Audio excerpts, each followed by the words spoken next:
care. Yeah? So the balance of motherhood, of work, business, it's really, really challenging. And the era and generation that we are at, tunataka kwenda na trend and all that. So how do you find balance in all this? Thank you.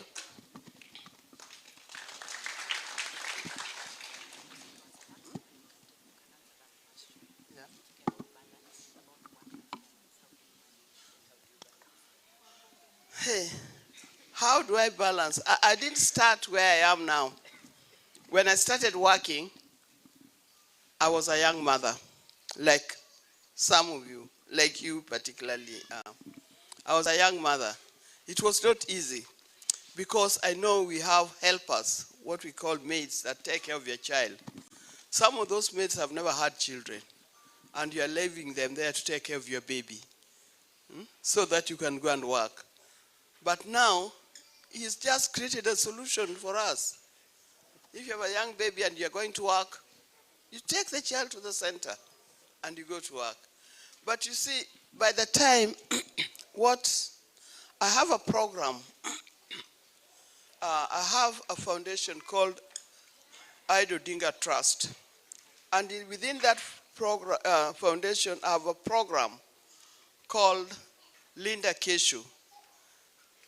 Linda Keshu is Let's Protect Our Tomorrow.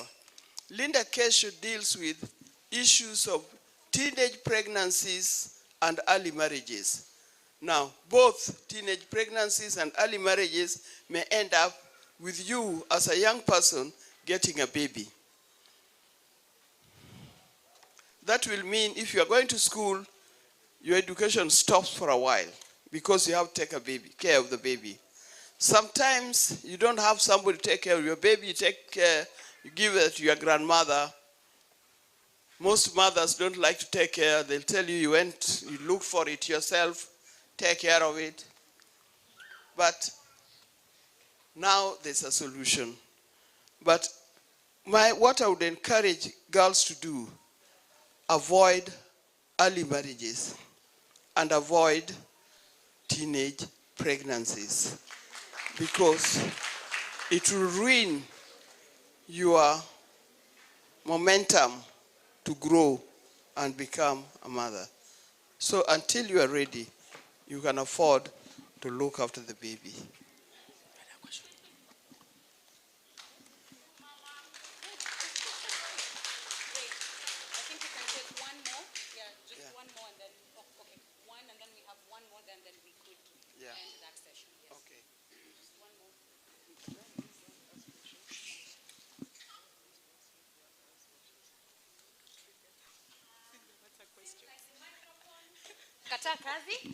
But we have the voice. So once again, my name is Pishkari. By my official names, I'm known as Purity Karanja, and I'm really honored to have met you in person, and thank you so much for gracing us. So my question is, what would you hope your legacy would inspire the Kenyan women in the next generations to come? Thank you.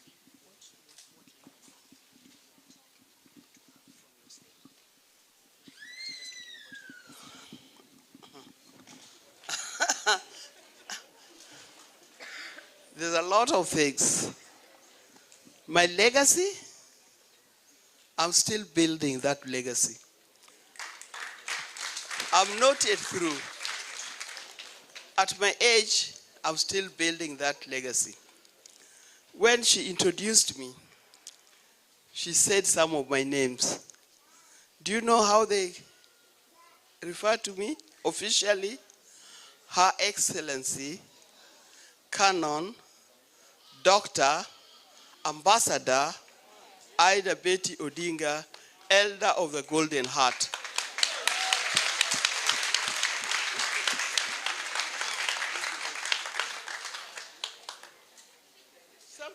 Some people go through life without even a single of those titles, isn't it? I'm still building. Thank you. Thank you. I'm still building my legacy. But let me just mention two. Currently, there are young people that I educate. I educate in the sense that I'm paying school fees for them. Most of them are in high school, university, and tertiary colleges. Currently, I have 200.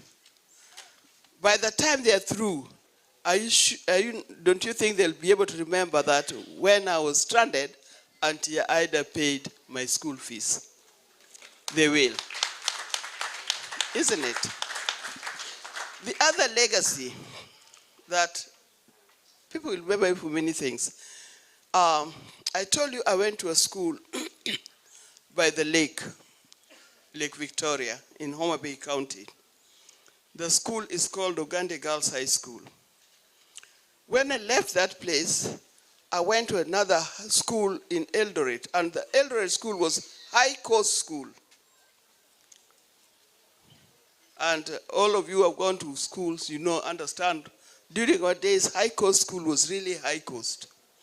It was school for who is who was going to that school. I was the daughter of nobody. I told you earlier, my father died when I was in standard 3, but now I'm in Form 5. But still I went to that school. And I realized that the schools where you go to will actually make you who you can become. The facilities in that school is meant for the student to make use of so that it can propel them to a greater height. What did I do many years after I finished? I went back to my high school and I decided to build a resource center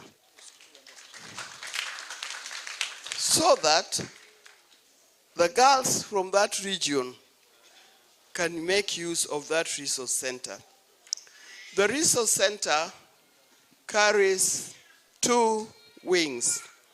One wing is a library which can take 500 seated. In the library, on the library side, there's a section for visually impaired, and then there's a section for the people who cannot speak and cannot hear. Then on that side, there's also a computer center, like a hub where you can do your research. The other side, on the left side, there is an amphitheater taking 1,000 seated. And then there's also a recording studio where plays, these things you see the television, can be acted there and can be sold. Now, I'm doing this, that will be another legacy. The cost of this institution that I'm building is about 350 million. I've asked my friends to help me do that. And currently, it is 85% done. I'm sure I'm going to finish it. That will be another legacy. Apart from that, there are many others that when you meet me, I'll be able to tell you many others. Thank you.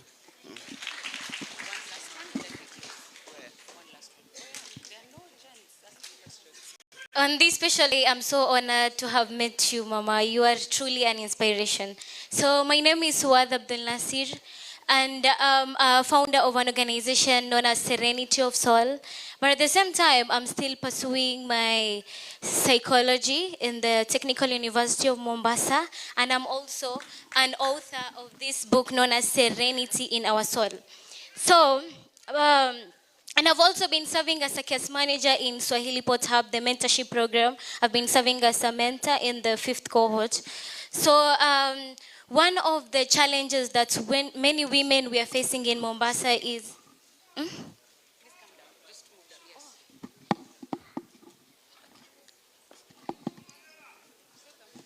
Yeah, just come down. I was not able to see you up there. Yeah. You can see me? Yeah, now I can see you. So, as I've introduced myself earlier, my name is Suad Abdul Nasir, and I've been serving in Swahili Port as a case manager. And I'm a founder of an organization known as Serenity in Soul. And I'm also an author of this book. You can see the ocean, You know, it's some sort of my therapy. So, as I've also said, I'm still a student pursuing psychology in my second year, but at the same time, we are trying to prevent the mental health issues that are going on. Because on referring with the mental health budget in Kenya, they just set 0.001 in the treatment, but in prevention, there is no way. So we are trying to bridge that gap. So I think one of the biggest challenge that personally I also experienced till death, and many young girls can testify to this, that sometimes we have this generational limitation, generational barriers that maybe our families or even our traditions, they try to instill on us that young women don't have to take stages. When you want to maybe even go to an event, they try to shrink you and be like, you know, as women, we are not supposed to take that space. So maybe what advice can you say as women, we are striving to be the successful women, but at the same time, those barriers we have. So yeah, thank you. She's